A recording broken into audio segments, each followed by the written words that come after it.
সম্মানিত শ্রোতা, আসসালামু আলাইকুম ওয়া রাহমাতুল্লাহি ওয়া বারাকাতুহু। আজকেরা আপনারা সম্ভবত অবগত আছেন যে বাংলাদেশ জামাত ইসলামের একজন শীর্ষস্থানীয় নেতা এটিএম আজহারুল ইসলাম, যে জানি বাংলাদেশের আদালতে মৃত্যুদণ্ডপ্রাপ্ত আসামি ছিল, ওনাকে আদালতের মাধ্যমেই বেকসুর খালাস করা হয়েছে।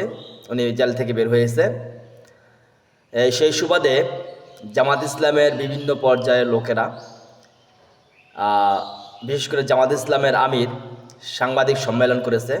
তারপর বাইতুল মোকাররম জামে মসজিদে তারা কিন্তু শুকরিয়া আদায়ার্থে নামাজ পড়ার জন্য বাইতুল মোকাররম মসজিদ চলে গেছে। দেখেন একটা বিষয়, যে তার সঙ্গে যারা ছিল সকলের কিন্তু ফাঁসি হয়েছে বা তারা মৃত্যুবরণ করেছে। একমাত্র লোক এটিএম আজহারুল ইসলাম, যিনি মুক্তি পেয়েছেন। তো আল্লাহ রাব্বুল আলামিন তার হায়াত দীর্ঘায়িত করেছেন। হায়াতকে আল্লাহ রাব্বুল আলামিন রেখেছেন, সেই জন্যই উনি মুক্তি পেয়েছেন এবং জনতার সামনে আসতে পেরেছেন। আর বাকি সবাই কিন্তু মৃত্যুবরণ করেছেন, বা ফাঁসির মাধ্যমে হোক বা এমনি হোক মৃত্যুবরণ করেছেন। যে আল্লাহ রাব্বুল আলামিন যাকে দুনিয়ার মধ্যে রাখবেন তাকে কেউ মারতে পারবে না, আর যাকে আল্লাহ রাব্বুল আলামিন রাখবেন না তাকে কেউ বাঁচাতে পারবে না। এই জন্য বলতেছি, সব কিছুর বেলা আল্লাহ রাব্বুল আলামিনের প্রতি ভরসা এবং বিশ্বাস এবং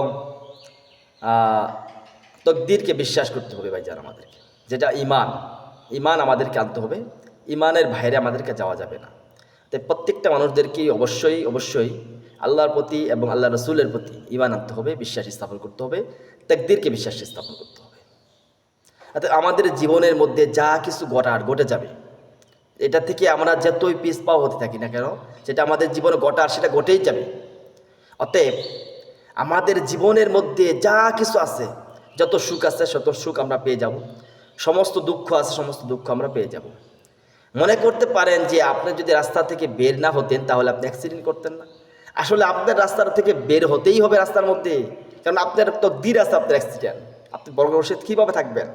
এই জন্য বলতেছি, আপনার তকদির লেখা হয়েছে। আমাদের দুনিয়ার মধ্যে পাঠানোর অনেক আগেই আমাদের তকদির লেখা হয়ে গেছে। লোহে মাহফুজের মধ্যে আমরা কি করব না করব সব কিছু লিপিবদ্ধ হয়ে গেছে। অর্থাৎ এটা থেকে কেউ বিরত থাকতে পারবেন না।